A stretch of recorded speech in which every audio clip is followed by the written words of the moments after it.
क्या एक रंगों का त्योहार खून से लाल हो सकता है? क्या एक मामूली झगड़ा कुछ ही मिनटों में हत्या में बदल सकता है? क्या पड़ोसियों के बीच सालों की दुश्मनी सिर्फ एक पानी के गुब्बारे से फट सकती है? और सबसे बड़ा सवाल, क्या तरुण खटीक की मौत सिर्फ एक दुर्घटना थी या एक सुनियोजित हमला? 4 मार्च 2026 की रात दिल्ली के उत्तम नगर की जेजे कॉलोनी में होली का शोर था। ढोल, रंग, हंसी, पानी, शोर, सब कुछ सामान्य था। लेकिन कुछ ही घंटों बाद उसी कॉलोनी की सड़कों पर चीखें गूंज रही थीं। एक 26 साल का युवक खून से लथपथ पड़ा था और अगले दिन सुबह वो दुनिया छोड़ चुका था। ये कहानी है तरुण खटीक की। एक साधारण युवक, एक सामान्य परिवार, एक सामान्य मोहल्ला और एक ऐसी मौत जिसने पूरे इलाके को हिला दिया। होली, खुशी का त्योहार या हिंसा का ट्रिगर? भारत में होली सिर्फ त्योहार नहीं, एक भावना है। लोग पुराने गिले शिकवे भूल कर गले मिलते हैं, लेकिन कभी कभी यही दिन छुपे हुए गुस्से को बाहर भी ला देता है। 4 मार्च 2026, होली की शाम, जेजे कॉलोनी ब्लॉक ए, जहां तरुण अपने परिवार के साथ रहता था। बताया जाता है कि दोनों परिवार, तरुण का और पड़ोसियों का, दशकों से पास पास रहते थे। ऊपरी तौर पर सब सामान्य था, लेकिन अंदर ही अंदर तनाव मौजूद था। रात करीब 10:30 बजे छतों से रंग और पानी फेंका जा रहा था, जैसा हर साल होता है। तभी एक पानी से भरा गुब्बारा नीचे जा रही एक महिला पर गिरा। बस यहीं से कहानी बदल गई।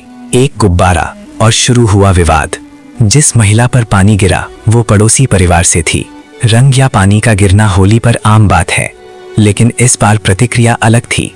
पहले शब्दों का आदान प्रदान हुआ, फिर आवाजें ऊंची हुईं, फिर दोनों परिवारों के लोग बाहर आ गए। कुछ मिनटों में बहस हाथापाई में बदल गई, लेकिन यही कहानी खत्म हो जानी चाहिए थी, क्योंकि थोड़ी देर बाद लोग अपने अपने घर लौट गए। सबको लगा मामला शांत हो गया, लेकिन ये सिर्फ तूफान से पहले की शांति थी। रात 11 बजे हमला। करीब 11 बजे तरुण अपने घर के बाहर बाइक पार्क कर रहा था। तभी एक समूह अचानक उसकी ओर बढ़ा। प्रत्यक्षदर्शियों और पुलिस रिपोर्ट के अनुसार उसे घेर लिया गया। फिर लाठी, लोहे की रॉड, क्रिकेट बैट, ईंट और पत्थरों से हमला शुरू हुआ। कोई एक व्यक्ति नहीं, बल्कि कई लोग। हमला इतना अचानक और इतना हिंसक था कि तरुण को बचने का मौका ही नहीं मिला। वो गिर पड़ा, लेकिन हमला जारी रहा। कुछ रिपोर्ट्स के अनुसार उसे तब तक पीटा गया जब तक वो बेहोश नहीं हो गया। उस रात होली के रंग नहीं, खून बह रहा था। अस्पताल, जिंदगी की आखिरी लड़ाई। परिवार और पड़ोसियों ने उसे अस्पताल पहुंचाया। वो गंभीर हालत में था। सिर, शरीर, कई जगह गहरी चोटें। डॉक्टरों ने पूरी कोशिश की, लेकिन चोटें बहुत गंभीर थीं। 5 मार्च की सुबह डॉक्टरों ने उसे मृत घोषित कर दिया। 26 साल की उम्र, सपनों से भरी जिंदगी एक रात में खत्म हो गई।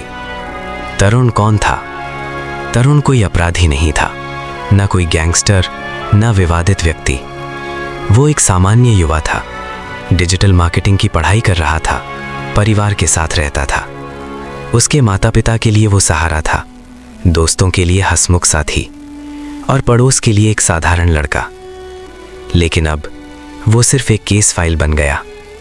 क्या ये अचानक हुआ या पुरानी दुश्मनी? जांच में सामने आया कि दोनों परिवारों के बीच पहले भी छोटे छोटे विवाद होते रहते थे, जैसे पार्किंग, कचरा फेंकना, रास्ता रोकना, मोहल्ले की छोटी बातें। सालों की छोटी छोटी चुंचलाहट उस रात फट पड़ी।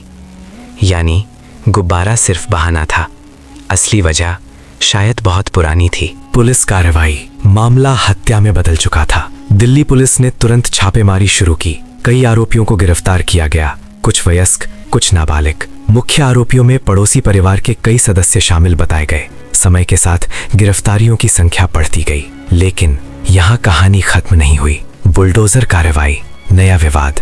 कुछ दिनों बाद नगर निगम ने मुख्य आरोपी के घर के अवैध हिस्से पर बुलडोजर चलाया।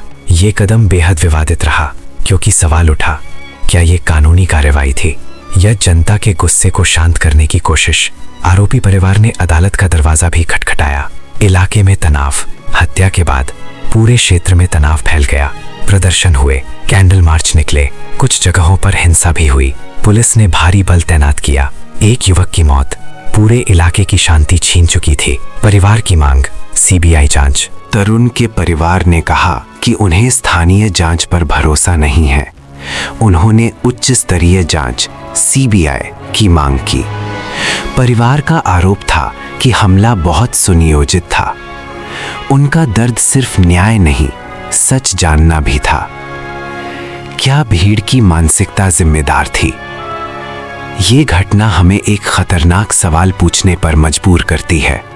जब लोग समूह में होते हैं तो क्या उनकी हिंसा बढ़ जाती है? मनोवैज्ञानिक इसे मॉब मेंटालिटी कहते हैं। एक व्यक्ति शायद इतना हिंसक ना हो, लेकिन भीड़ में वो खुद को जिम्मेदार नहीं समझता। उस रात भी हमला अकेले ने नहीं किया, समूह ने किया। कुछ मिनट और जिंदगी खत्म। सोचिए, अगर उस रात कोई बीच बचाव कर देता, अगर झगड़ा वहीं खत्म हो जाता, अगर हमला न होता, तो शायद आज तरुण जिंदा होता। कभी कभी जिंदगी और मौत के बीच सिर्फ कुछ मिनट का अंतर होता है। एक परिवार की दुनिया उजड़ गई। माता पिता के लिए ये सिर्फ हत्या नहीं, सब कुछ खो देना है। एक बेटा जो उनकी बुढ़ापे की उम्मीद था। घर वही है, कमरा वही है, लेकिन वो नहीं है। समाज के लिए सबक। ये घटना सिर्फ एक परिवार की त्रासदी नहीं, पूरे समाज के लिए चेतावनी है। छोटी बातों को बड़ा बनने से रोकना जरूरी है, क्योंकि गुस्सा जब नियंत्रण से बाहर हो जाए तो परिणाम विनाशकारी होते हैं। अनुत्तरित सवाल। आज भी कई सवाल हवा में तैर रहे हैं। क्या हमला पहले से तय था? क्या ये सिर्फ झगड़े का नतीजा था? क्या भीड़ ने नियंत्रण खो दिया? क्या समय रहते कोई रोक सकता था? और सबसे बड़ा सवाल, क्या ऐसी घटनाएं रोकी जा सकती हैं? एक अधूरी कहानी। तरुण खटीक तब नहीं है, लेकिन उसकी कहानी खत्म नहीं हुई, क्योंकि हर बार जब किसी छोटी बात पर गुस्सा भड़कता है तो ये घटना हमें याद दिलाती है कि हिंसा का अंत हमेशा दुख में होता है। होली के रंग जो खुशियां बांटने के लिए थे, एक परिवार के जीवन से रंग छीन ले गए। एक गुब्बारा, एक झगड़ा, एक हमला और एक मौत। ये सिर्फ एक अपराध की कहानी नहीं, ये इंसानी गुस्से की सीमा की कहानी है। क्योंकि कभी कभी सबसे खतरनाक हथियार बंदूक नहीं, बल्कि अनियंत्रित क्रोध होता है। और शायद तरुण खटीक की कहानी हमें यही सिखाती है कि छोटी नफरतें जब बढ़ती हैं तो किसी की पूरी जिंदगी खत्म कर देती हैं। कि छोटी नफरतें जब बढ़ती हैं तो किसी की पूरी जिंदगी खत्म कर देती हैं।